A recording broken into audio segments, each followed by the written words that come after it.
Sahabat Shalom, Bapak Yahweh memberkati kita sekalian. Haleluya. Malam hari ini, Bapak Ibu Saudara sekalian, kita bersyukur dan senang rasanya kita bisa kembali bersama-sama beribadah di tempat ini untuk memuliakan Bapak Yahweh. Malam ini kita akan kembali bersama-sama merenungkan dan belajar firman Tuhan yang akan berbicara tentang limnot Yamenu atau menghitung hari-hari. Kalau saudara melihat ada angka 2 di sini, ini artinya firman Tuhan yang berbicara tentang limnot Yamenu ini adalah bagian kedua yang akan kita dengarkan. Bagian yang pertama sudah kita dengarkan beberapa waktu yang lalu. Kalau saudara belum mendengarkan, silakan saudara buka saja YouTube Kehilat kita. Mari kita bersama-sama membuka kitab suci kita di dalam kitab Tehillim atau kitab Mazmur pasal ke-90 ayat yang ke-12. Kitab Tehillim atau Mazmur 90 ayat yang ke-12, saudara temukan dulu ayatnya. Setelah itu saudara biarkan kita melihat di depan semua. Kita akan membaca ayat ini dalam bahasa Ibraninya dulu. Baru nanti kita akan membaca di dalam bahasa Indonesianya sebagai dasar firman Tuhan pada malam hari ini. Saudara sudah ketemu semua? Sudah ya? Kita lihat ke depan semua. Kita baca bersama-sama Bapak Ibu Saudara sekalian. Alef, Bet, Gimel, Limnot, Yamenu, Ken, Hoda, Wenafi, Lefaf, Hakmah. Kita buka. Kita baca di dalam kitab ILT, Alef, Bet, Gimel, maka beritahukanlah kepada kami agar kami menghitung hari-hari kami, supaya kami dapat membawa jantung yang bijaksana. Yang benar jantung apa hati? Jantung, karena di sini ditulis dengan kata lev. Lefaf itu dari kata lev itu artinya jantung. Kalau hati kafet, saudara-saudara sekalian ya. Nah Bapak Ibu Saudara sekalian, dalam bahasa Ibrani, kata bijaksana dan kata hikmat itu ditulis dengan satu kata yang sama, yaitu hakmah. Ya, ini saudara lihat di sini ada kata hakmah. Hakmah ini bisa berarti wisdom atau bijaksana. Tapi hakmah itu juga bisa berarti hikmat. Jadi bijaksana dan hikmat bahasa Ibraninya apa? Hakmah, betul sekali. Nah dulu kalau saudara perhatikan, di bagian pertama firman Tuhan yang berbicara tentang limnot Yamenu, kita sudah diberitahu kenapa dengan menghitung hari-hari kehidupan kita, itu akan membuat kita menjadi seseorang yang bijaksana. Karena dengan kita menghitung hari-hari kehidupan kita, satu di antaranya di situ kita akan diingatkan saudara, bahwa ketika setiap kali kita berulang tahun atau kita merayakan ulang tahun atau hari jadi kita, itu artinya jatah hidup kita itu bukan semakin bertambah, tapi justru semakin berkurang. Maka ketika kita menyadari bahwa jatah hidup kita itu bukan semakin bertambah, tapi semakin berkurang ketika kita berulang tahun, maka di situ jantung yang bijaksana itu akan muncul. Dan jantung yang bijaksana itu akan berkata, kalau jatah hidupku itu semakin berkurang, itu artinya aku harus semakin berhati-hati dan bijaksana di dalam bersikap saudara. Nah seharusnya memang seperti itu. Ketika usia kita semakin bertambah, sikap kita itu harus semakin hati-hati saudara-saudara sekalian. Sekalipun pada kenyataannya, saya banyak melihat orang yang usianya ketika semakin bertambah, sifat dan sikapnya itu saya perhatikan justru bukan tambah baik, tapi justru semakin tidak baik. Nah maka untuk orang-orang yang seperti ini, Mose itu mengajar kepada kita. Dia katakan apa? Ajarlah kami Tuhan menghitung hari-hari kami, supaya kami memiliki apa?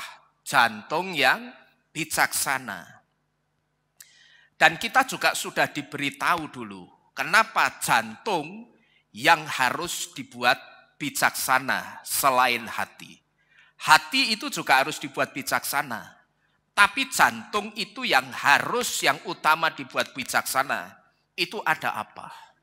Nah, ini tidak lain karena dari jantunglah keluar dorongan-dorongan keinginan daging, dan dari jantung itu juga keluar kehendak-kehendak pribadi. Karena dari jantung darah itu dipompa ke seluruh tubuh.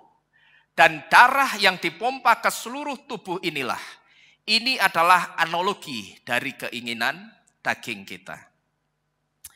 Jadi karena jantung itu mengakomodir keinginan daging, inilah kenapa jantung itu harus dibuat bijaksana, saudara.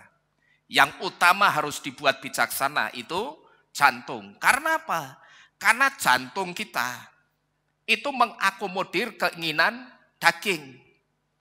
Nah, mungkin sampai di sini ada di antara kita yang berpikir atau berkata, Pak, tidak cuma jantung Pak yang harus dibuat bijaksana, tapi hati yang kaitannya dengan pikiran itu juga harus dibuat bijaksana. Saya katakan betul, tapi yang utama yang harus dibuat bijaksana dulu itu jantung, saudara. Karena apa? Karena yang ada di hati, yang kaitannya dengan pikiran kita, itu baru sebatas blueprint, atau sebatas rencana, atau sebatas rancangan. Sedangkan yang memutuskan untuk mengeksekusi apa yang ada di pikiran kita, itu jantung. Maka kalau saudara perhatikan, ketika kita mau memutuskan, mau melakukan sesuatu, tidak jarang jantung kita itu ngapain, saudara? Berdebar-debar. Kalau berdetak ya mesti berdetak. Nek ora berdetak mati, ya toh? Kalau berdetaknya mesti, tapi ketika kita memutuskan mau melakukan sesuatu, tidak jarang jantung kita itu apa? Berdebar-debar atau berdetak lebih kencang. Nah, ini karena apa? Karena keputusan final itu ada di jantung. Karena jantung yang mengeksekusi setiap apa yang ada di pikiran. Begitu pikiran itu punya blueprint, punya rencana atau punya planning atau punya rancangan, nanti yang akan mengeksekusi, menentukan dilakukan atau tidak, itu siapa? Jantung kita, saudara. Jadi fungsi jantung itu tidak hanya memompa darah ke seluruh tubuh, tapi jantung itu juga berperan penting memutuskan sesuatu. Nah, kalau jantung itu sekarang kita sudah ngerti, jantung itulah yang mengeksekusi ketika kita merencanakan sesuatu. Maka kalau jantung itu sampai tidak dibuat bijaksana dulu, kira-kira akan seperti apa dunia ini, saudara? Ya, saudara paham? Kira-kira kalau jantung kita itu tidak dibuat bijaksana dulu, kira-kira dunia ini akan jadi seperti apa coba? Ya, kalau kehendak yang keluar dari masing-masing orang itu kehendak yang baik. Tapi bagaimana kalau yang keluar itu kehendak yang tidak baik? Bahkan saya katakan tidak hanya kehendak yang tidak baik, tapi satu kehendak yang liar. Kira-kira apa yang akan terjadi? Seisi dunia ini akan saling bunuh karena setiap orang memaksakan apanya? Kehendaknya. Dan ketika kehendak setiap orang yang tidak sama ini dipaksakan untuk dilakukan orang lain, yang akan terjadi adalah orang bisa saling bunuh. Ya, kalau kehendak yang dipaksakan itu kehendak yang baik, tapi bagaimana kalau kehendak itu sesuatu yang tidak baik? Terkadang kita menginginkan orang melakukan apa yang kita inginkan, padahal yang kita inginkan itu aja baik, saudara. Tapi belum tentu orang itu berkenan melakukannya. Tapi bagaimana ketika orang itu punya kehendak yang tidak baik? Bahkan saya katakan kehendaknya itu liar, lalu itu dipaksakan orang lain. Dan ketika orang yang dipaksa itu ngerti, lah ini kan tidak baik, ini tidak benar. Ini liar, ini seperti ini. Begitu dia menolak, yang terjadi apa? Ribut. Nutup kemungkinan nantinya akan saling bunuh karena orang itu dipaksa melakukan kehendaknya orang lain. Tidak menutup kemungkinan, saudara.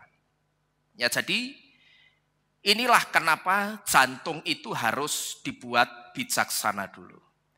Nah, ini yang dulu sudah pernah kita dengar di bagian pertama dari firman Tuhan yang berbicara tentang limnot yamenu atau menghitung hari-hari. Hari ini kita akan mencari tahu, saudara, jantung yang bijaksana itu yang seperti apa? Atau kita itu harus bijaksana seperti apa? Dan dalam hal apa dengan jantung kita? Yang pertama, kita harus bijaksana dengan iman kita. Kita diberi pengertian ini datang dari huruf H di dalam kata hikmah yang artinya bijaksana. Di mana huruf H itu memiliki beberapa arti. Yang pertama, H memiliki arti man with arm raised atau orang dengan lengannya yang sedang terangkat. Tapi H itu juga punya arti kingdom atau kerajaan. Di mana kingdom atau kerajaan dan orang yang lengannya atau tangannya sedang terangkat ini dua-duanya sedang berbicara tentang iman, saudara. Maka yang pertama kita diberitahu, yang harus kita lakukan dengan jantung kita adalah bijaksanalah dengan imanmu. Orang yang lengan atau tangannya terangkat dan kingdom atau kerajaan itu berbicara tentang iman. Kenapa saya katakan orang yang tangannya sedang terangkat dan kingdom atau kerajaan itu berbicara tentang iman? Karena kalau saudara perhatikan, ketika tangan seseorang itu terangkat, itu adalah simbol dari penyerahan. Itu simbol berserah. Orang yang tangannya terangkat itu simbol penyerahan. Maka ketika polisi menangkap penjahat, seringkali mengatakan apa? Angkat tangan. Artinya disuruh apa? Menyerah, saudara-saudara sekalian. Dan ketika kita menyerahkan hidup kita kepada Tuhan, kepada Bapa Yahweh, itu juga saya sebut sebagai iman. Kenapa? Saya katakan menyerahkan hidup kita kepada Bapa Yahweh, itu saya sebut sebagai iman. Karena kita itu sedang menyerahkan hidup kita kepada satu pribadi yang tidak kelihatan kasat mata kita. Bapak Yahweh itu kelihatan tidak, saudara? Tidak kelihatan. Tapi kita percaya Bapak Yahweh ada. Amin. Dan rohnya malam hari ini ada di tengah-tengah kita. Jadi ketika kita menyerahkan hidup kita kepada Bapak Yahweh, itu juga saya sebut sebagai iman. Karena apa? Karena kita sedang menyerahkan hidup kita kepada satu pribadi yang tidak kelihatan kasat mata kita. Dan ketika orang menyerahkan hidupnya kepada pribadi yang tidak kelihatan, kalau tidak dengan iman, saudara, tidak akan bisa. Paham, saudara? Kalau tidak dengan iman itu tidak akan bisa. Kalau orang menyerahkan hidupnya kepada orang lain, katakanlah ada orang yang dianggap kaya raya, lalu ada orang yang tidak mampu.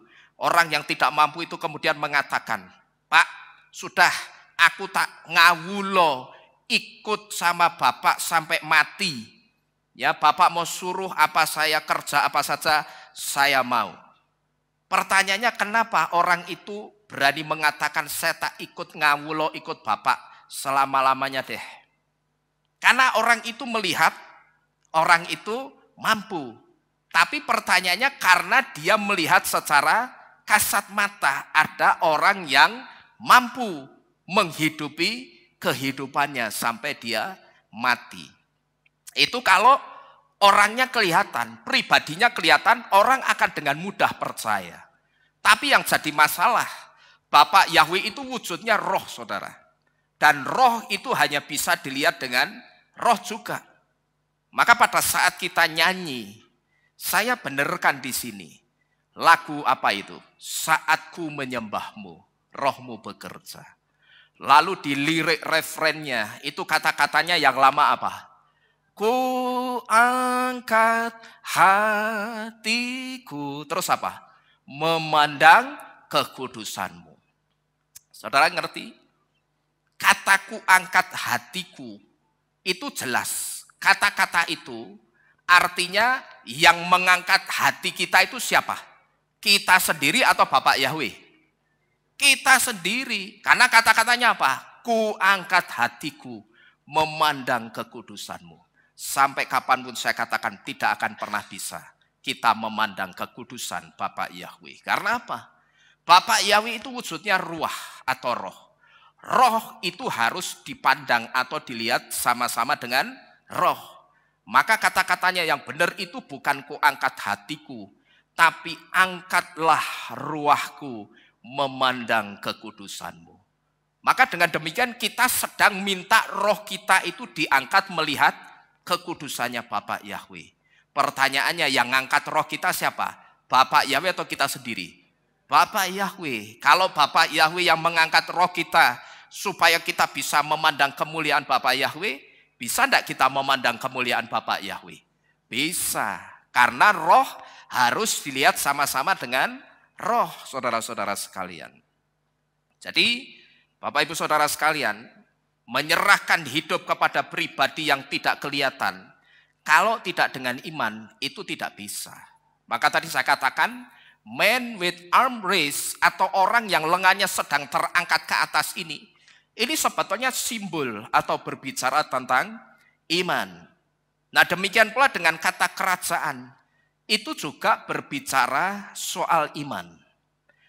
Kalau kita melihat di dalam kitab Matai atau kitab Matius pasal ke-6 ayat yang ke-33.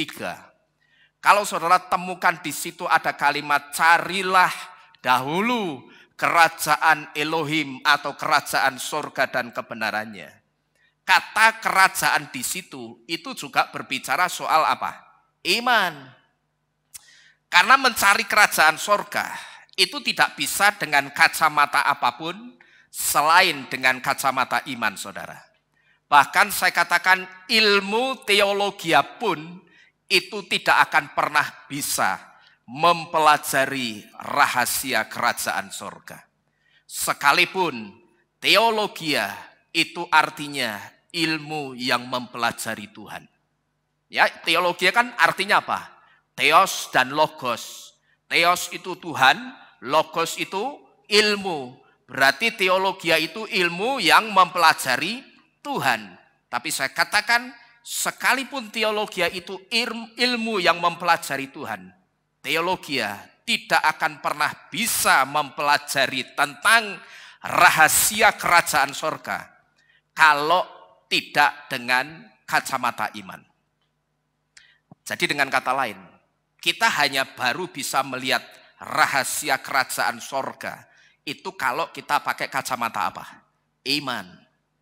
Karena apa? Karena Bapak Yahweh itu tidak akan pernah menyingkapkan rahasianya lewat ilmu akademis. Tidak, saudara. Bapak Yahweh itu tidak akan pernah menyingkapkan rahasia kerajaan surga lewat ilmu akademis. Tapi Bapak Yahweh itu hanya akan menyingkapkan rahasia Malkut Elohim atau kerajaan Elohim itu hanya dengan iman. Apalagi ada sekolah teologi ya mungkin tidak semua yang mengajarkan kita itu ngerti Yahweh itu memang Tuhan, nama Tuhan yang benar. Tapi nama Yahweh itu tidak boleh dipanggil karena nama itu terlalu kudus. Nah kalau ada sekolah teologi yang belum sudah ngajar seperti ini, doktrin muridnya seperti ini, saya katakan ya sudah, sampai kiamat pun sekolah teologi itu tidak akan pernah ngerti rahasia kerajaan surga. Karena apa? Lah belum sang pemilik rahasia itu sudah diblok dulu. Itu nama yang sangat kudus, tidak boleh dipanggil. Ini kan namanya belum sudah ngeblok dulu, saudara. Nah kalau itu diajarkan ke muridnya, sampai kapanpun muridnya ngerti ini mau apa? Mose, Harun, Lukas, Yohanes, Yakobus, dan seterusnya. Berhenti sampai di situ. Tapi tidak akan pernah ngerti kenapa Yesua itu sampai melarang kita khawatir. Tidak akan ngerti. Paling jawabannya apa? Oh ya, karena Tuhan melarang. Lalu paling banter kedua jawabannya apa? Ya karena dengan kita khawatir, kitab suci kan sudah memberitahu, itu tidak menambahkan satu hasta pada usia kita. Padahal kalau kita minta hikmat dan kita masuk ke akar Ibrani, kita lihat kata khawatir dari pola Ibrani, akar Ibrani, kita akan ngerti betul kenapa Yesua itu melarang kita khawatir. Yesua melarang kita khawatir karena Yesua ngerti.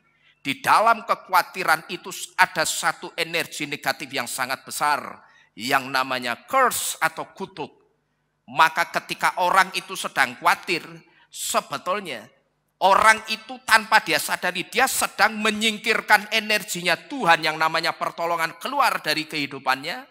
Tapi di waktu yang bersamaan tanpa dia sadari juga dia menarik energi negatif dari luar yang bernama kutuk.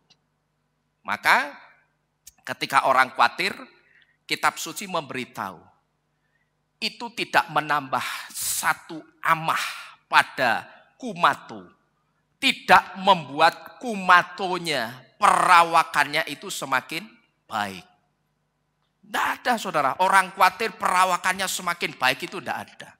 Yang ada orang khawatir itu boleh saudara perhatikan sedikit demi sedikit mulai dari kulitnya yang kisut, kakinya gapuk, lama-lama mati dewe.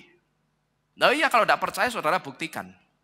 Karena apa? Di dalam kekhawatiran itu ada energi negatif yang sangat besar. Dan itu energi kematian yang namanya curse atau kutuk. Jadi jangan saudara itu gampang jadi orang yang khawatiran saudara. Karena perawakan saudara itu tidak akan lebih baik. Tubuh atau kumatu perawakan saudara itu tidak akan lebih baik. Yang benar bukan khawatir tidak menambahkan satu hasta pada usianya. Ini bukan bicara soal usia, tapi lebih kepada kumato dalam bahasa Ibrani. Kumato itu artinya perawakannya atau perawakan kita.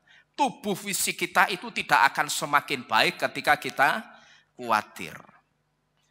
Ya jadi Bapak Yahweh itu tidak akan pernah menyingkapkan rahasianya lewat ilmu akademis, termasuk ilmu teologi. Apalagi kalau ilmu teologi itu belum sudah ngeblok, nama Yahweh tidak boleh dipanggil dengan alasan macam-macam. Tapi Bapak Yahweh itu hanya akan menyingkapkan rahasia-rahasianya hanya dengan lewat iman. Maka inilah kenapa kingdom atau kerajaan itu berbicara tentang iman. Jadi orang yang tangannya terangkat dan kingdom atau kerajaan itu berbicara tentang iman. Nah, lalu pertanyaannya sekarang saudara, kita itu harus bijaksana seperti apa dengan iman kita? Yang pertama kita akan lihat, bijaksanalah dengan imanmu, pandangan matamu jangan ke air atau jangan duniawi terus. Karena waktunya Yesua itu sudah semakin dekat saudara-saudara sekalian. Pengertian ini datang dari huruf het di dalam kata hakmah. Di mana huruf het itu memiliki arti secular atau sekuler. Sekuler itu apa? Sekuler itu hal-hal yang bersifat duniawi atau kebendaan, bukan yang bersifat iman atau kerohanian. Dan pengertian ini memberitahu kepada kita. Coba saudara buka kitab Shoftim atau Hakim-Hakim pasal ke-7 ayat yang ke-5. Di situ saudara perhatikan ada kata minum air. Saya bacakan buat saudara. Lalu Gideon atau Yerubbaal membawa rakyat itu turun minum air. Dan berfirmanlah Yahweh kepada Gideon, setiap orang yang menghirup air dengan lidahnya seperti seekor anjing menjilat, haruslah engkau memisahkannya. Demikian juga setiap orang yang menekuk lututnya untuk minum.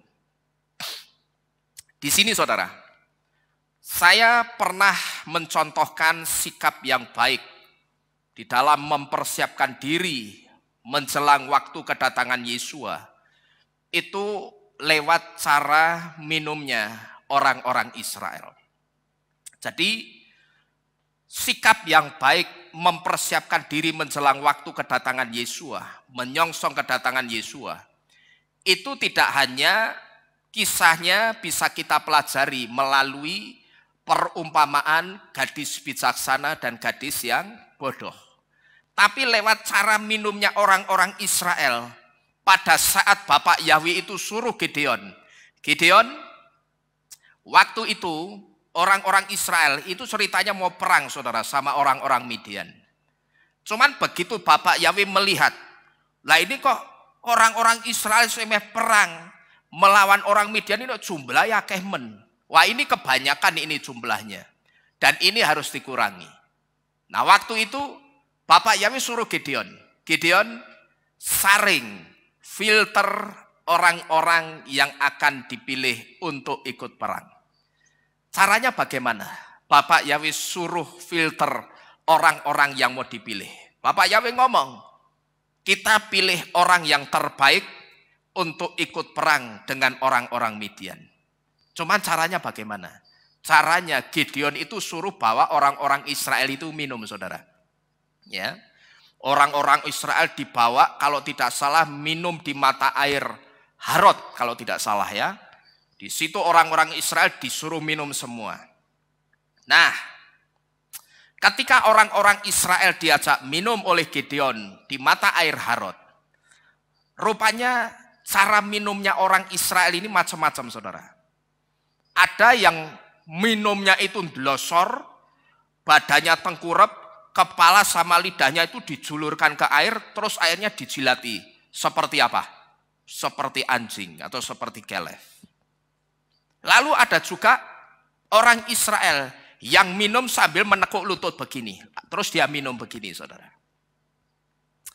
Tapi ada juga orang Israel yang pada waktu itu minumnya caranya dia ambil air dulu pakai tangannya, lalu begitu air itu sudah ada di tangannya, dia reguk air itu dari tangannya. Nah, minum air di sini, ini adalah simbol dari memenuhi kebutuhan kehidupan kita.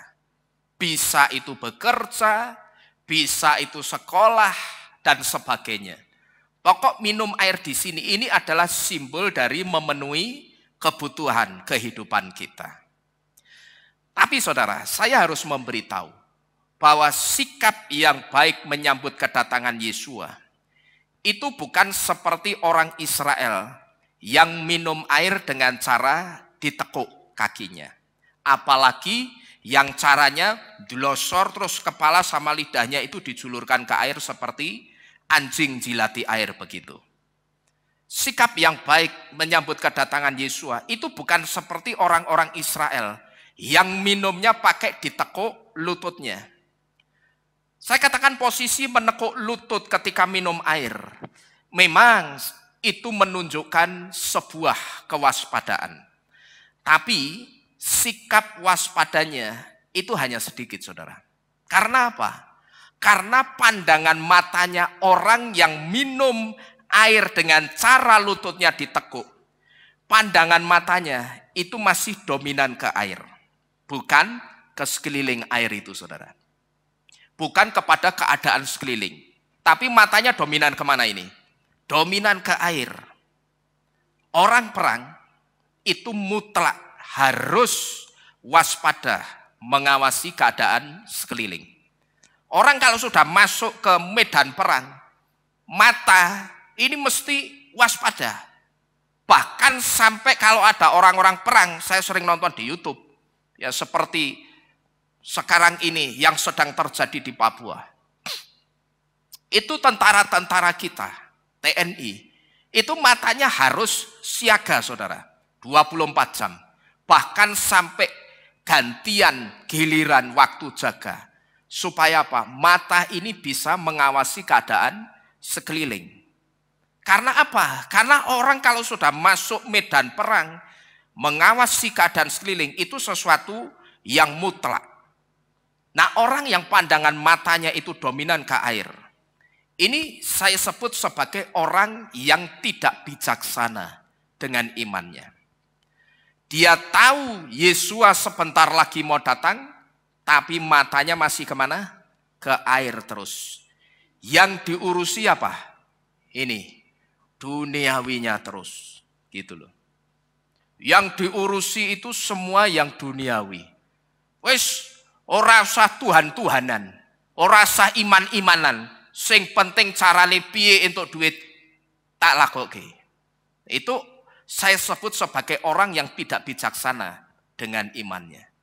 Dia ngerti ketika ada di Kehilat, dia sering mendengar bahwa Yesus sebentar lagi waktunya akan datang, itu sudah semakin dekat. Yesus akan datang sebentar lagi. Sekarang kalau Yesus itu menetapkan akan datang jam 12 siang misalkan. Sekarang itu bukan jam 9 atau jam 8 pagi. Tapi sekarang sudah jam setengah 12 ini. Yang artinya kurang setengah jam lagi. Atau sebentar lagi atau tidak lama lagi. Yesus itu akan datang, saudara-saudara sekalian. Nah, orang yang tidak bijaksana imannya, dia ngerti Yesus itu sebentar lagi mau datang. Tapi sayang, matanya itu terus-terusan dominan ke air. Yang diurus tuh ini loh, duniawi terus. Ya tekuk ringkel, tekuk diringkel. Ringkel ditekuk. Terus banting tulang, tulang kok dibanting. Padahal kitab suci ngomong apa? Susah payah itu tidak akan pernah menambahi. Tapi berkat Bapak Yahweh lah yang menjadikan saudara dan saya kaya raya. Amin. Nah ya, maka terkadang saya perhatikan, saya punya teman saudara, yang orang itu saya sebut dia layak mendapat titel workaholic, pekerja keras. Siang malam dia pakai untuk bekerja. Bahkan saya perhatikan waktunya untuk istirahat itu hanya sedikit. Bahkan tidak hanya itu, dia pernah koar-koar semboyannya. Karena dulu bisnisnya sama saya, yang ngajari ruwet saya soalnya dia. Nah begitu dia sudah ketularan ruwet rusak karena saya, wah ternyata lebih ruwet dari saya saudara. Dia sampai berkoar-koar, dia bersemboyan. Wis pokok aku meh brengsek sih, mau kerja dengan cara apapun. Ngapusi orang, nipu orang, pokok aku mau kerja, sing penting aku dapat uang banyak. Terus nanti sudah waktunya aku mau bertobat. Maka ketika saya lihat di Facebooknya dia naik haji, wis wayahe ya, tak komen gitu saudara. Saya bilang, wis mari saiki, saya bilang begitu. Tapi wis badi akeh ya, saya bilang begitu. Nah yang ngerti cuma dia sama saya. Maksudnya apa? Karena dia dulu pernah ngomong sama saya begitu, saudara. Dia pernah bersemboyan seperti itu. Nah orang-orang yang seperti ini saya sebut sebagai orang yang tidak bijaksana dengan imannya. Dia ngerti Tuhannya, juru selamatnya sebentar lagi datang, tapi matanya itu mikirnya masih duniawi terus. Orang minum atau orang yang mengusahakan kebutuhan hidupnya, itu tidak ada yang salah, saudara. Atau tidak ada yang salah dengan orang yang minum. Bukankah orang minum itu artinya dia sedang memenuhi kebutuhan dahaganya? Yang artinya dia sedang memenuhi kebutuhan kehidupannya? Maka saya katakan itu tidak salah. Yang salah itu kalau mengusahakan kebutuhan hidup tapi tidak peduli dengan kondisi imannya. Jadi kalau setelah mendengar ini, saudara itu mendeteksi bahwa saudara termasuk orang yang tidak terlalu peduli dengan iman saudara. Hari ini kita diberitahu, limnot yamenu, hitunglah hari-harimu, hitunglah hari-hari kehidupanmu. Sudah sebijaksana apa aku dengan imanku sampai sekarang ini? Kira-kira aku itu sudah bijaksana seperti apa dengan imanku sampai detik ini. Aku sering diberitahu, Tuhanku Yesus juru selamat yang aku sembah satu-satunya sebentar lagi mau datang. Tapi kira-kira imanku itu, kadar kesiapannya itu sudah betul-betul siap atau belum? Atau aku hanya pokok ke gereja, pokoknya ben ora dikunjungi Pak Nino mangkat. Nek ketok rupane kan ora dikunjungi meneh, ora ditakokke. Atau hanya seperti itu, saudara? Ya. Nah, kalau seperti itu berarti saudara bukan orang yang bijaksana dengan iman saudara. Saudara harusnya buat satu pertanyaan. Apakah imanku dan iman keluargaku itu sudah terurus dengan baik? Atau justru ternyata mataku itu masih ke air terus? Masih duniawi terus yang aku pikirkan. Ingat saudara, Yesua itu hanya datang untuk orang-orang yang excellent imannya. Saudara pernah nyanyi satu lagu pujian? Yesua bertanya kepada kita, adakah iman di bumi ini? Yesua itu hanya datang untuk orang-orang yang imannya excellent, saudara. Yang imannya itu luar biasa, mencintai dan mengasihi Yesua. Orang-orang yang imannya excellent, itu orang-orang yang tidak pernah pusing dengan halangan atau rintangan yang menghalangi atau berusaha menjauhkan dia dari kasih Bapa Yahweh. Orang yang imannya excellent, itu orang yang tidak pernah pusing dengan rintangan apapun, masalah apapun yang akan menghalangi perjalanan imannya, ketaatannya untuk setia beribadah atau setia melayani. Itu orang yang imannya excellent seperti itu, saudara. Nah, kira-kira sekarang ini silakan saudara deteksi kualitas imanmu itu seperti apa. Apakah aku tipe orang yang ketika baru hujan sudah balik tidak jadi ibadah, kerungkelan selimut lagi, ngeringkel? Atau wah, ini kan cuma hujan air, ini belum ada apa-apanya dengan yang dialami Yesua dulu. Yesua dulu harus mikul bonggol kayu salib, dan betapa hatinya itu hancur karena yang dia pikul itu adalah satu kayu, tempat di mana dia nanti akan disalibkan di situ. Kira-kira bagaimana perasaan Yesua, saudara? Dia mikul alat pembunuhnya sendiri. Ya, dia akan mati di situ, dia ngerti. Dan kejamnya orang-orang yang menyiksa Yesua, dia tidak hanya menyiksa tubuh fisiknya, tapi dia siksa psikologinya Yesua. Dia siksa mentalnya Yesua. Caranya bagaimana? Suruh bawa kayu yang nantinya di kayu itu ditaruh tubuhnya gantung di situ. Bayangkan saudara. Ya, dalam perjalanannya Yesua gembol kayu segede itu. Yesua ngerti nanti di kayu ini aku akan disalibkan. Ini sama seperti kisahnya Abraham dan Yitzhak. Perjalanannya ke tanah Moriah untuk mengorbankan anaknya. Kalau sampai saat itu, kalau detik itu Bapak Yahweh tidak menggantikan Yitzhak itu dengan domba, maka itu artinya itu adalah hari terakhir Abraham berjumpa dengan Yitzhak. Dia tidak akan berjumpa lagi, saudara. Itu adalah hari terakhir Abraham berjumpa dengan Yitzhak. Tapi apakah Abraham itu kemudian Yitzhak balik wis ora usah balik putar arah begitu, saudara? Oh tidak. Dia tetap lanjutkan perjalanan ketaatannya. Dan buktinya apa? Ketika Abraham itu bulatkan tekadnya untuk taat, justru Bapak Yahweh yang tidak rela kalau Yitzhak itu disembelih. Maka dengan demikian digenapilah firman yang dikatakan, jika kamu takut terhadap apa yang tidak berkuasa membunuh jiwamu, maka kamu justru akan kehilangan jiwamu. Jadi jangan kamu takut, jangan kita takut terhadap apa yang tidak berkuasa membunuh jiwa kita, tapi cuman punya kuasa membunuh tubuh kita, saudara. Ya, tidak usah kita takut. Jadi sekali lagi ingat, Yesua itu hanya datang untuk orang-orang yang excellent imannya. Saya bersyukur banyak di antara kita yang malam hari ini milih untuk taat. Tidak peduli dengan cuaca seperti apa malam ini. Mau hujan deras, mau banjir. Kalau saya banjir, saudara undang saya ke acara persekutuan. Misbah keluarga ada yang bikin misalkan, Pak, minggu depan saya minta ada MK di rumah saya. Saya dihadang banjir, tak tinggal mobilku, saya jalan. Ya.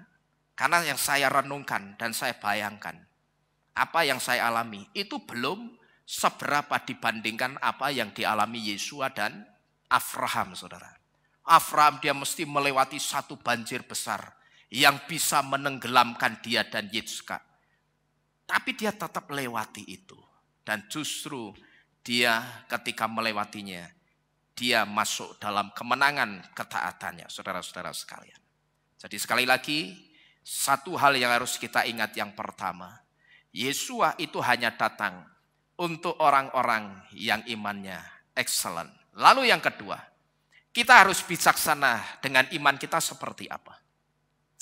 Bijaksanalah dengan imanmu karena pernah ada peristiwa korban darah yang dilakukan Yesua untuk menyelamatkan jiwa kita. Pengertian ini datang dari huruf mem di dalam kata hakmah, di mana huruf mem ini memiliki arti blood and sacrifice, yang artinya darah dan pengorbanan. Saya sering memberitahu kepada saudara, Yesua itu sampai mau masuk ke dalam jurang kebinasaan. Itu karena dia melihat ada jiwa-jiwa yang sangat berharga, yang buat Yesua, jiwa-jiwa itu sangat layak untuk dia selamatkan. Dia ambil dari jurang kebinasaan, dia rebut dari tangan setan. Dan jiwa-jiwa itu tidak lain adalah jiwa saudara dan saya. Nah sekarang saya mau tanya saudara, kalau jiwa kita itu tadi kan direbut dari tangannya siapa? Tangannya setan. Begitu direbut berarti kita sudah di tangannya siapa? Tangannya Yesua.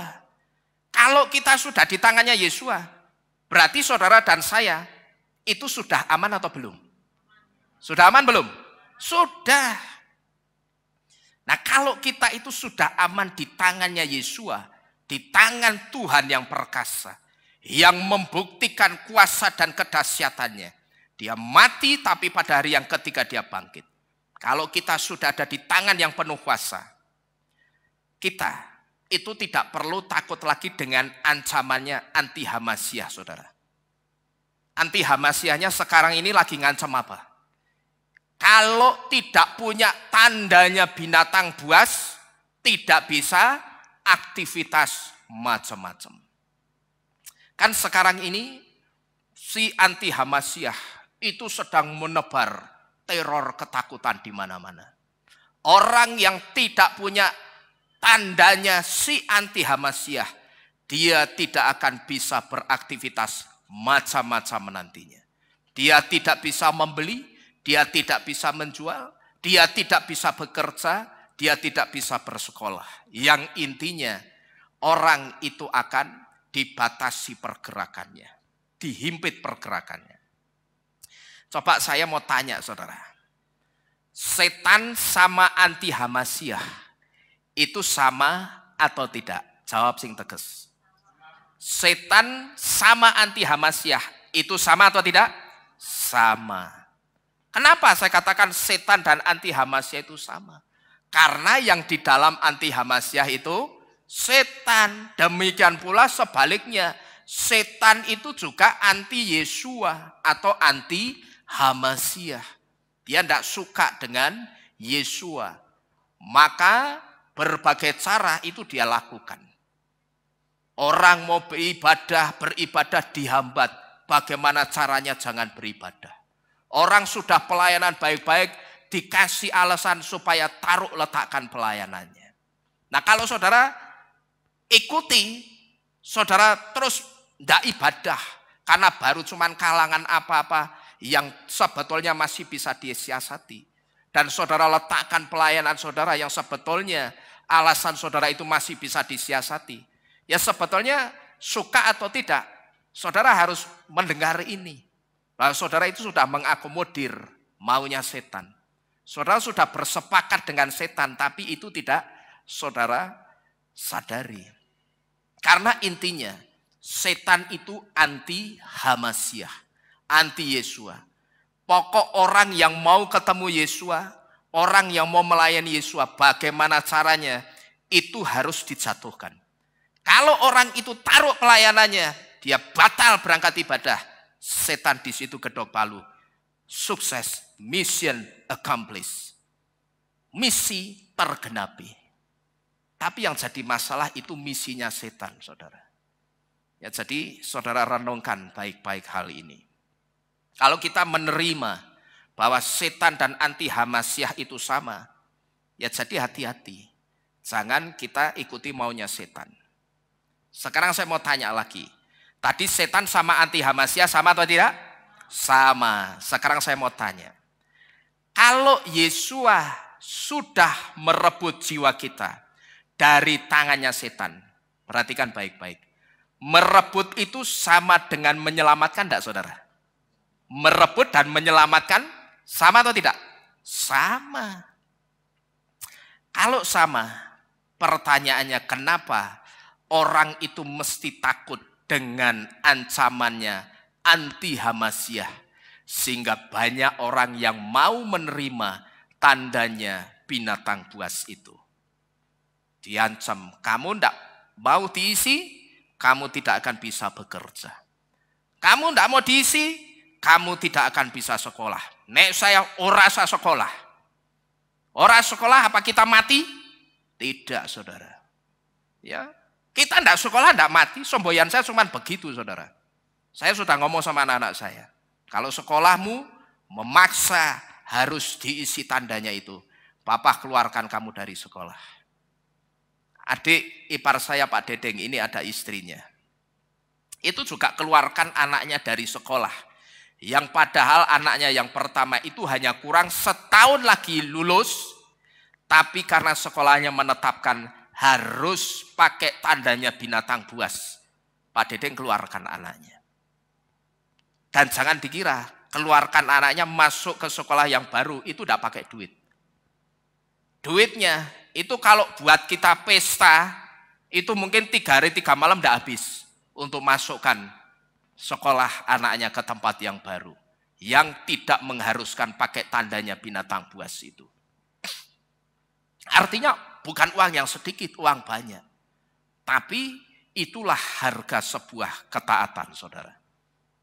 Secara nominal manusia, bagi manusia itu besar.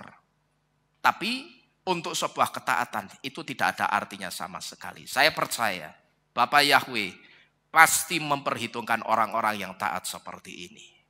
Tapi kalau saudara nurut begitu saja, saudara diancam tidak bisa kerja kalau tidak pakai diisi tanda itu. Terus tidak bisa sekolah kalau tidak diisi barang itu. Nek saya ora usah sekolah. Nek saya ora sekolah ora mati. Nek saya cuma begitu. Kan masih ada homeschooling. Masih bisa ya toh. Terus bagaimana Pak? Lah nanti kalau aku tidak diisi. Sedangkan perusahaanku itu perusahaan plat merah. Kalau aku tidak mau menerima tanda itu, maka aku akan dipecat. Kalau sampai saudara dipecat, tangkap pecatnya saudara itu dengan iman. Saudara katakan apa? Bahwa aku yang sekarang ini sedang dipecat. Itu karena aku sedang dipercayakan Bapak Yahweh untuk memegang satu perusahaan yang besar milikku sendiri. Amin. Berani tidak saudara ngomong begitu? Ya, dikailat berani. Tapi nanti begitu, nih ya, siap tak gedok iki. Ya, tak gedok saiki iki. Kamu terima atau fire, pecat. Mikir-mikir bagaimana ya, gajinya sudah puluhan juta, tapi harus dipecat. Kalau saudara sampai dipecat, tangkaplah pemecatan saudara itu dengan iman. Bahwa ketika aku dipecat ini, Itu karena aku sedang dipercayakan Bapak Yahweh satu perusahaan yang besar milikku sendiri dari Bapak Yahweh. Amin saudara. Berani ya. Nanti ancamannya anti Hamasnya itu akan semakin kuat loh ke depannya. Saya sudah memberitahu. Kalau dulu orang yang datang ke tempat di mana orang akan diisi. Tapi nantinya mereka yang akan jemput bola, saudara. Mereka akan jemput bola, mereka datang ke rumah-rumah. Sudah diisi? Belum, harus diisi. Bagaimana kalau kita dipaksa? Apakah kita ya wisnya? Oh tidak. Kita katakan, saya tidak mau diisi.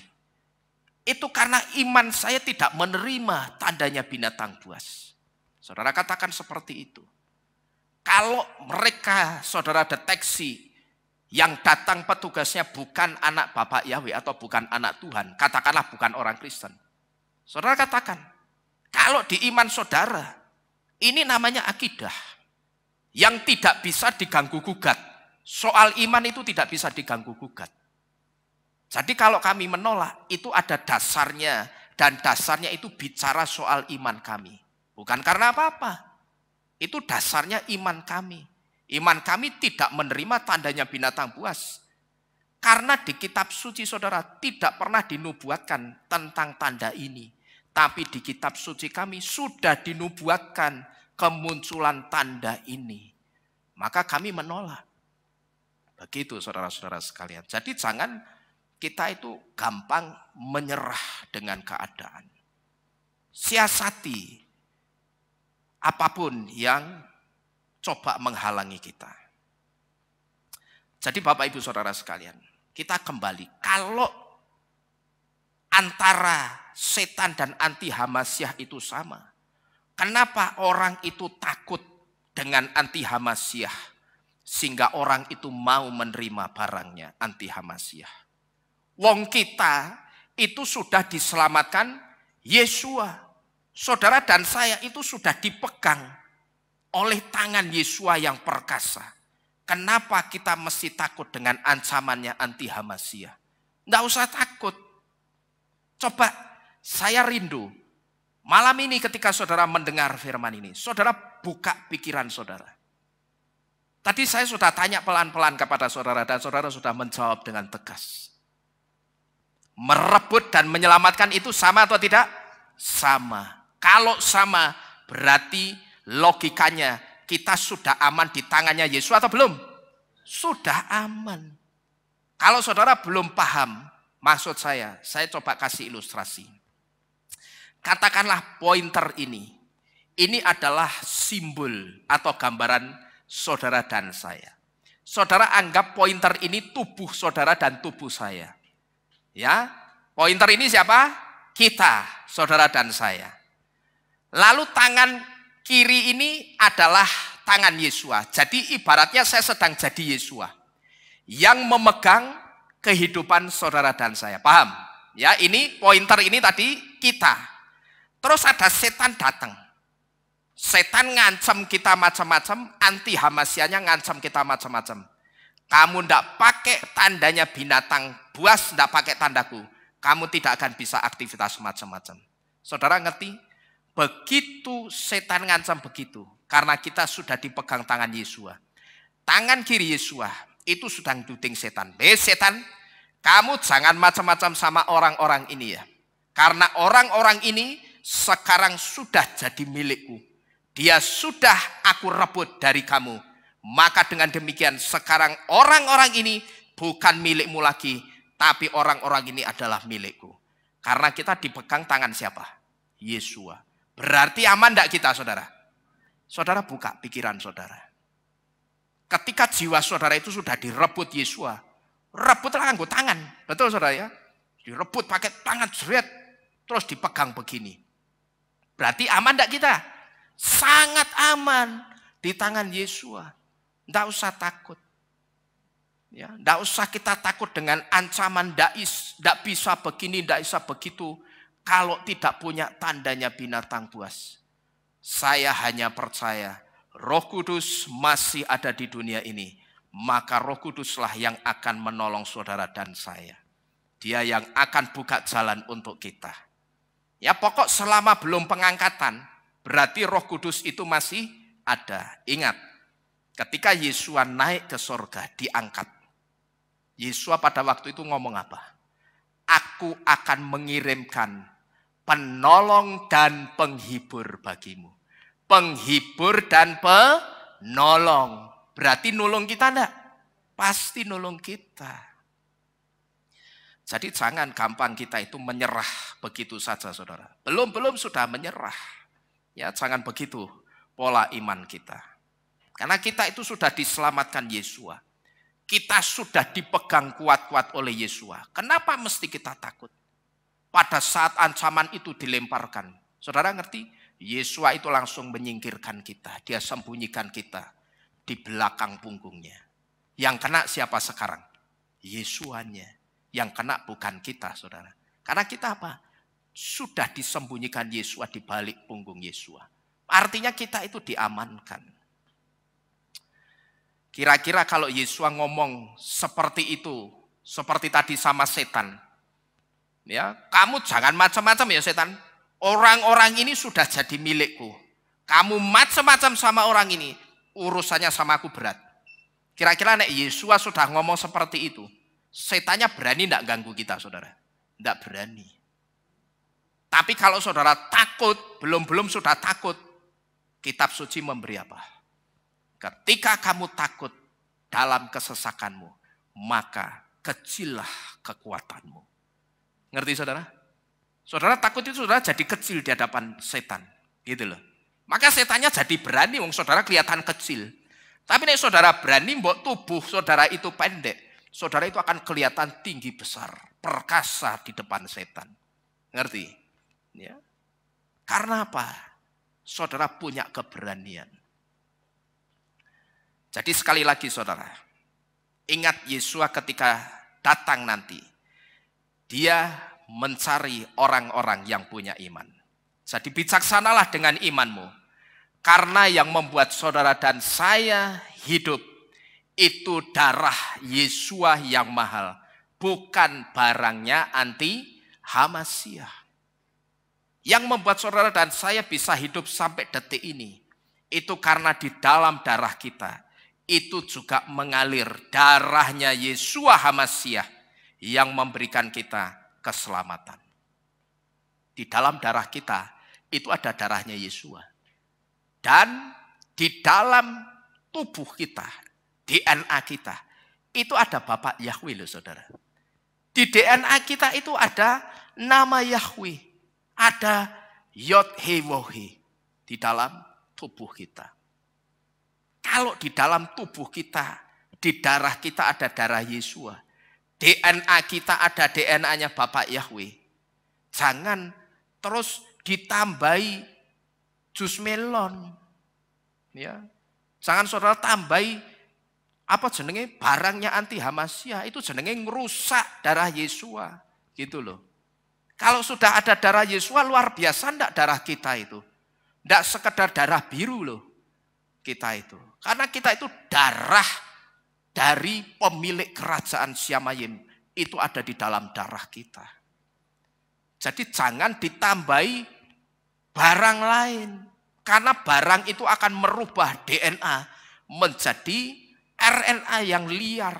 Yang punyanya binatang saudara-saudara sekalian. Ya. Jadi nanti ketika ancaman itu mulai datang, harus diisi yang ketiga, yang keempat supaya bisa aktivitas ini itu, abaikan itu semua. Dan percayalah Bapak Yahweh, tangan kanan Bapak Yahweh yang perkasa, pasti menolong saudara dan saya. Percaya itu saudara ya, pegang ini baik-baik. Saya harus memberitahu ini berkali-kali. Karena mereka si anti Hamasiah itu semakin ke sini, mereka semakin gencar mengkampanyekan barangnya. Dan mereka semakin gencar mengisi orang-orang yang mau diisi. Kemarin ada yang tanya, kalau tidak salah Sopo Bu Surani ya, Pak bagaimana ini? Saya dapat apa jenenge? Bansos. Entuk piro kemarin? Tiosi. Lumayan rak. Tiokwa, hampir tiokwa loh, hampir 1,5 juta loh. Lumayan enggak sebetulnya? Tapi syaratnya apa? Kudu diapake? Diisi, diinjek. Ngono dadak takon saudara. Piye Iki jenenge mancing di air keruh. Sing dipancing macan, ya nyatek gitu loh. Ya saya mau jawab, wis ngerti jawabannya rasa kakean takon, saya bilang begitu.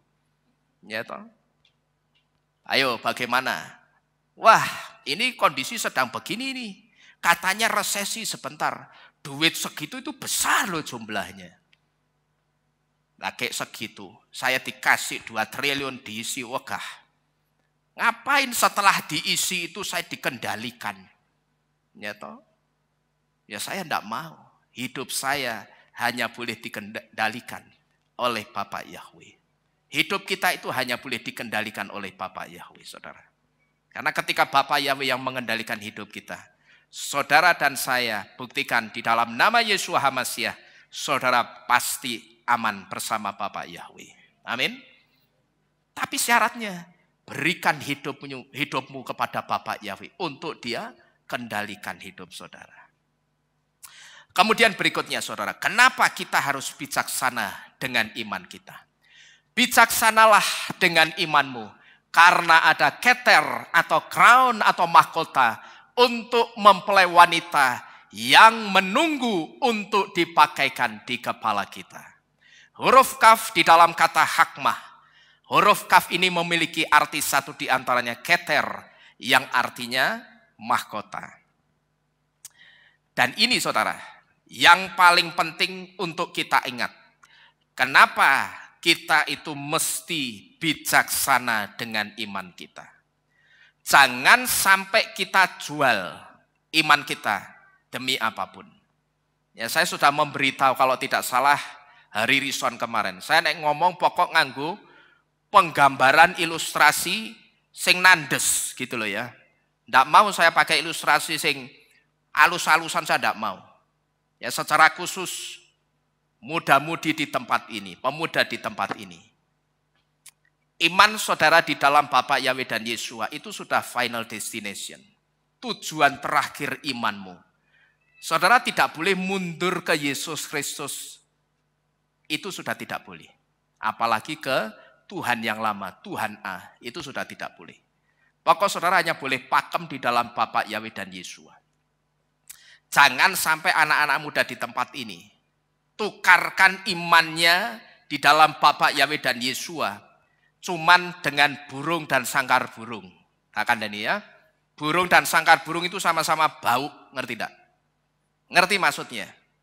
Kalau yang perempuan menukarkan imannya karena pacaran sama orang yang di luar iman percayanya, ya wis lah, kamu mau, kalau kamu mau menikah dengan aku, kamu akan aku cukupi. Ya, aku berikan apa yang kamu minta. Tapi yang perempuan ngerti. Lah ini kan bukan anak Bapak Yahweh. Bukan orang percaya Yeshua. Tapi dia kaya, bagaimana? Tapi begitu saudara putuskan, oke, saya ikut imanmu. Saat itu, suka atau tidak suka, saudara harus menerima label. Bahwa saudara sudah menukarkan Yeshua itu dengan burung. Kalau yang laki sebaliknya berarti sudah menukarkan Yeshua dengan sangkar burung. Ya. Jadi jangan jual Yeshua cuman untuk barang-barang sepele seperti itu, saudara. Karena keselamatan di dalam Bapak Yahweh dan Yeshua itu keselamatan yang sudah paten, pakem, dan tidak ada keselamatan lain selain di dalam nama Yeshua. Bagaimana Pak? Kalau calon saya itu orang Kristen biasa, bawa ajak dia untuk percaya Bapak Yahweh dan Yeshua. Dan nanti pemberkatan perkawinannya juga harus di dalam Bapak Yahweh dan Yeshua. Karena hanya pemberkatan perkawinan di dalam Bapak Yahweh dan Yeshua yang ada Bapak Yahweh di dalam hidup perkawinannya. Kok bisa? Laki-laki bahasa Ibraninya is. perempuan bahasa Ibraninya Isyah.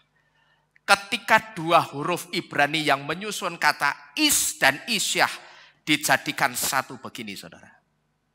Di situ ada huruf Yod He yang dibaca Yah. Dan Yah itu kependekan dari nama Yahweh. Jadi pemberkatan perkawinan yang benar itu cuman diberkati dalam nama Yahweh, Yeshua Ruach Kodes.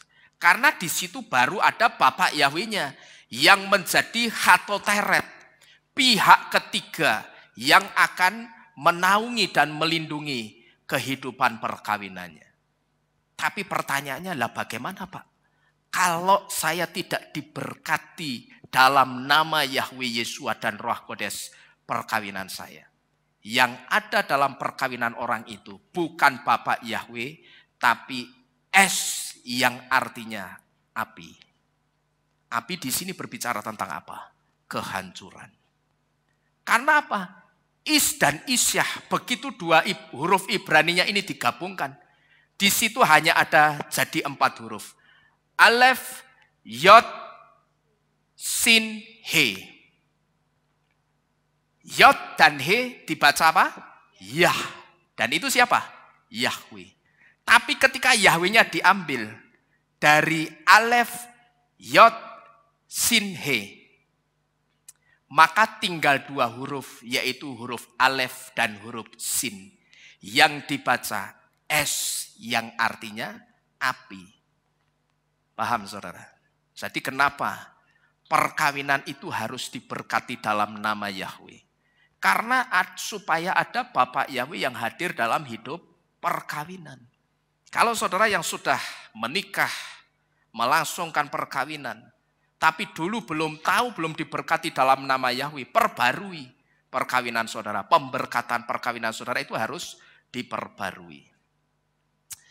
Jadi Bapak Ibu Saudara sekalian, jangan kita jual iman kita itu demi apapun. Karena mahkota yang nantinya akan dipakaikan di kepala kita, itu sebetulnya sebuah tanda ikatan. Perhatikan baik-baik. Mahkota yang nantinya akan dipakaikan di kepala kita seperti ini. Mahkota ini sebetulnya tanda ikatan saudara. Yang artinya orang yang di kepalanya ada mahkota ini. Itu artinya orang itu atau dia sudah diikat untuk jadi mempelainya Yeshua. Ini yang paling penting yang kita mesti ngerti. Jadi bijaksanalah dengan imanmu, karena ada keter atau mahkota untuk mempelai wanita yang sedang menunggu untuk dipakaikan, dikenakan di kepala kita. Lah pentingnya apa mahkota ini? Karena mahkota ini tanda ikatan. Artinya orang yang dipakaikan mahkota itu dia sedang diikat untuk jadi miliknya Yeshua. Gitu loh saudara. Tidak cuma tanda ikatannya pakai apa? Cincin. Tidak, tapi mahkota itu juga tanda ikatan. Lalu garam itu juga bisa sebagai tanda ikatan juga. Tapi kalau kita berbicara tentang keter atau mahkota, mahkota itu juga sebagai tanda pengikat atau ikatan. Bahwa orang yang di kepalanya dipakaikan mahkota ini, dia sudah diikat untuk jadi miliknya, mempelainya Yeshua. Dan setelah bride's crown, atau mahkota mempelai wanita itu dipakaikan di kepala kita, maka sejak saat itu kita akan dibawa Yeshua untuk masuk dalam prosesi selanjutnya. Nah ini yang saudara harus perhatikan baik-baik. Setelah bride's crown atau mahkota mempelai wanita itu dipakaikan di kepala kita, maka oleh Yeshua kita akan dibawa masuk dalam prosesi selanjutnya, yaitu masuk kupah atau masuk kamar pengantin. Huruf het di dalam kata hakmah kembali memberitahu kita.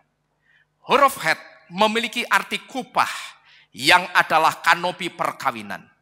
Dan kupah di sini, ini juga berbicara tentang kamar pengantin yang berbicara tentang pesta perjamuan kawin anak domba. Jadi saya berharap saudara pegang ini baik-baik. Bahwa imanmu di dalam Bapa Yahweh dan Yesua itu bukan iman yang sembarangan. Itu bukan iman kebanyakan orang, saudara. Maka saudara sekarang layak ketika sudah di dalam Bapa Yahweh. Bahwa saudara dan saya itu bukan orang sembarangan. Gitu loh. Saudara masih ingat titel di belakang nama kita? BE. Apa itu? Bnei Elohim. Anak-anak Elohim. Ning pertanyaannya Elohim siapa? Elohim kan banyak. Ya tidak lain adalah Elohim Yahweh. Gitu loh. Jadi saudara dan saya itu bukan orang-orang sembarangan. Karena begitu saudara sudah dipilih Bapak Yahweh, saudara buka hati saudara untuk Bapak Yahweh. Saat itu kita itu sudah dikasih mahkota. Dan ketika mahkota itu dipakaikan di kepala kita, itu artinya kita sudah diikat. Untuk kita jadi mempelainya Yesua. Jadi miliknya Yesua. Dan kalau kita perhatikan saudara, dari awal sampai dengan detik ini saya bicara. Kalau kita perhatikan alasan-alasan kenapa kita harus menghitung hari-hari kehidupan kita. Kalau kita perhatikan alasan-alasannya itu sangat luar biasa sekali. Kalau alasan-alasan itu kita lihat dari akar Ibrani. Karena setiap nabi, setiap raja, setiap rasul yang berbicara, itu pasti ada maknanya. Tidak hanya ada artinya, tapi juga ada maknanya. Termasuk ketika Mose mengatakan, ajarlah kami Tuhan menghitung hari-hari kami, supaya kami memiliki jantung yang bijaksana. Itu tidak asal ngomong. Karena Mose ngomong seperti itu punya maksud. Maksudnya apa? Beberapa di antaranya yang sudah kita pelajari malam ini. Dari awal saya bicara sampai dengan detik ini. Itulah beberapa maksud kenapa kita itu harus menghitung hari-hari kehidupan kita. Dan kalau kita perhatikan alasan-alasan kenapa kita harus menghitung hari-hari kehidupan kita, itu ternyata sangat luar biasa dalam kalau kita lihat dari akar Ibrani. Kalau saudara perhatikan yang pertama tadi, kita disuruh menghitung hari-hari kehidupan kita supaya apa? Kita bijaksana dengan iman kita. Supaya kita itu bijaksana. Jangan gampang kita tukarkan iman kita itu cuma dengan barang-barang yang sepele. Barang-barang yang tidak kekal sifatnya. Lalu kita disuruh bijaksana dengan iman kita. Supaya pandangan mata kita itu tidak ke air atau tidak ke duniawi terus. Setelah kita disuruh menghitung hari-hari dengan tujuan supaya kita bisa bijaksana dengan iman kita. Begitu kita bisa bijaksana dengan iman kita, ternyata kita disuruh bijaksana dengan iman kita itu punya maksud. Supaya pandangan mata kita tidak ke duniawi terus. Karena waktunya Yesua untuk kembali itu sudah sangat dekat. Saudara renungkan sampai di sini. Yang perlu, yang butuh keselamatan itu Yesus atau kita, saudara? Kita. Pegang ini baik-baik. Yang butuh keselamatan kita. Tapi yang mewanti-wanti supaya kita nanti bisa tetap masuk dalam karya keselamatan itu siapa? Yesus. Luar biasa enggak? Dia ngasih kita sesuatu yang sangat menguntungkan kehidupan kita, membuat kita selamat. Tapi kalau kita perhatikan, berapa banyak orang yang justru menyanyiakan keselamatan itu. Dia tidak pedulikan, dia tidak pelihara dengan baik. Tapi Yesus yang ngasih keselamatan itu justru ngereh-ngereh kita. Hati-hati ya, pokok pegang terus keselamatan ini. Ini tingkat keselamatan ini sangat berharga. Ya seperti Yesus itu selalu mengingatkan kita. Matamu, pandangan matanya itu jangan ke air, jangan duniawi terus. Kamu boleh kerja, memenuhi kebutuhan kehidupanmu boleh. Dan itu tidak salah. Orang minum air untuk memenuhi kebutuhan dahaganya, atau memenuhi kebutuhan hidupnya, atau simbol dari memenuhi kebutuhan hidupnya, itu tidak salah, saudara. Tapi yang salah itu kalau pandangan matanya kemana? Ke air terus, ke duniawi terus. Jangan ke air terus ya nak. Gitu loh kira-kira Yesus sedang ngomong seperti itu. Karena waktuku untuk kembali menjemput kamu itu sudah sangat dekat. Lalu setelah itu kita disuruh apa?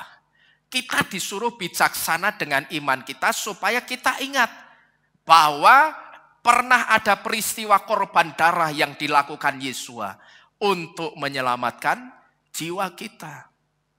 Jadi dengan kata lain, Yesus itu tidak cuma ngomong, Anoki haderek wuha emet wuha hayim. Dia tidak cuma ngomong, akulah jalan dan kebenaran dan kehidupan. Tapi dia buktikan bahwa aku betul-betul kehidupan. Caranya bagaimana? Dia masuk ke jurang kebinasan, ke perut bumi melalui kematiannya. Dan pada hari yang ketiga, dia buktikan ucapannya yang ketiga sebagai hayim atau kehidupan dengan apa? Bangkit dari kematiannya. Dan itu untuk apa? Menyelamatkan jiwa kita. Gitu loh. Kalau saudara lihat diri saudara sebelum kita diangkat Yesus, kira-kira berharga enggak kita ini saudara? Enggak ada harganya. Ya apalagi kalau saya melihat masa lalu saya yang kelam. Brengseknya saya dulu. Kok Bapak Yahweh, Yesus itu mau pakai saya ya, berdiri di sini, ngomong sama orang-orang, nasihati ngandani orang. Ya. Kalau saya renungkan masa lalu saya saudara, mosok Yesus nganggo bangkean koyok gini sih, gitu loh. Saya sampai merenung seperti itu. Kayak barang belangkerahan koyok gini kok dinggo Yesus itu buat apa? Gitu loh. Dulu cara berpikir saya, orang-orang yang dipakai Yesus itu adalah orang-orang yang intelektualnya tinggi. Gitu loh. Sedangkan saya tidak pernah merasa intelek saya tinggi, saudara. Pendidikan akademis saya tidak tinggi. Standar di bawahnya standar. Ya, bahkan saya sering cerita sama saudara. Sampai hari ini kalau saya tidur, saya ngimpi sekolah. Di ngimpi itu saya bisa ngomong, ngimpi ini orang barbar ya. Saya sampai bisa ngomong seperti itu loh. Dalam mimpi saya berkata seperti itu. Saking jinjonya saya dengan sekolah. Malesnya saya dengan sekolah. Kalau saudara sekarang sudah ngerti sampai sekolah aja malas ngimpi pengen dang bar ngimpi nih. Dang balik sekolah. Ya toh, dang lulus. Itu artinya saudara bisa menilai sendiri. Akademi saya seperti apa. Dulu saya berpikir. Orang-orang yang dipakai Yesus jadi pendeta. Itu mesti orang-orang yang intelektualnya tinggi. Tapi saya lupa satu hal. Yesus sudah ngomong apa ternyata. Aku tidak memilih hikmat yang dari dunia. Aku tidak memilih orang yang menurut dunia ini pandai. Tapi apa yang dianggap bodoh sama dunia ini, itu justru yang akan aku pilih. Sekalipun ayat ini tidak hanya berbicara soal manusia atau orang. Tapi ayat ini juga bicara tentang binatang. Dan binatang yang dimaksud yang dianggap bodoh itu hamor atau keledai. Karena seringkali keledai dianggap apa? Dungu sama manusia gitu loh. Itu dipakai Bapak Yahweh. Bahkan melalui hamor ini nanti karpet merah untuk Yesus jalan pada saat kedatangannya itu akan digelar. Yesus itu akan datang melalui hamor, melalui keledai. Artinya apa? Hamor itu simbolnya suku Yisakar. Binatang keledai itu simbolnya suku Yisakar. Dan Yisakar ketika Yakub memberkati 12 anaknya. Pada saat dia memberkati Sebulon dan Yisakar, Yakub itu memberkati dengan berkat yang jadi satu. Tidak dipisah-pisah. Sebulon dulu baru Yisakar enggak. Tapi Yakub katakan apa? Dan kepadamu hei Sebulon dan Yisakar. Sebulon, kamu aku berkati dengan perjalanan-perjalanan. Kepada Yisakar, kamu aku berkati dengan kemah-kemahmu. Orang kalau disebut diberkati dengan kemah-kemah. Kemah itu menunjukkan anak rumahan. Orang yang ditetapkan diam di kemah-kemah, itu menunjukkan kalau dia anak rumahan. Pertanyaannya sekarang, siapa anak rumahan ini? Anak rumahan ini adalah indikasi dari orang yang mendedikasikan hidupnya untuk mempelajari Torah Yahweh. Jadi dengan kata lain, Yesua itu akan datang ketika orang-orang itu sudah kembali mencintai Torah Yahweh. Jadi kalau saudara sudah penat dengan dunia ini, saudara sudah tidak suka dengan gerakannya anti Hamasyah, kalau saudara pengen Yesus cepat datang, lakukan dan cintai Torah. Caranya apa? Getarkan rohnya Yesua dengan kita mencintai Torah Yahweh, saudara-saudara sekalian. Ini yang dimaksud dengan binatang yang dianggap bodoh yang dipakai sama Yesua. Ya, jadi kita disuruh bijaksana dengan iman kita supaya kita ingat pernah ada peristiwa korban darah yang dilakukan Yesua untuk menyelamatkan kita yang sebetulnya tidak ada nilainya apa-apa. Wong kita itu cuma dari apa, saudara? Dari debu tanah. Gitu loh. Tidak ada nilainya. Nol brudul. Tapi begitu kita direbut Yesua, sekarang di depan angka 0 itu ada angka 1. Sehingga 0 kita sekarang ada value atau ada nilainya. Jadi berapa sekarang? 10. Jadi bernilai enggak saudara sekarang dengan saya? Jadi berharga ya. Dan tujuan kita diingatkan peristiwa korban darah ini adalah supaya kita tidak menjual iman kita di dalam Bapa Yahweh dan Yesua, karena ada mahkota mempelai wanita dan ada kupah atau kamar pengantin yang sudah menunggu saudara dan saya. Saudara harus bijaksana seperti apa dengan imanmu? Tadi kita sudah diberitahu panjang lebar, saudara-saudara sekalian. Jadi sekali lagi, bijaksanalah dengan imanmu. Karena kita sudah ditunggu Yesua, sang mempelai laki-laki kita, dalam pesta perjamuan kawin anak domba. Amin. Saudara yakin nanti kita mesti sampai ke sana? Haleluya. Diberkatilah iman saudara. Tapi syaratnya apa? Bijaksanalah dengan imanmu, karena kita itu sudah ditunggu Yesua sang mempelai laki-laki kita di dalam pesta perjamuan kawin anak domba. Amin. Amin. Bapak Yahweh memberkati kita sekalian. Bersama-sama kita tunduk di dalam doa. Kita akan akhiri firman pada malam hari ini.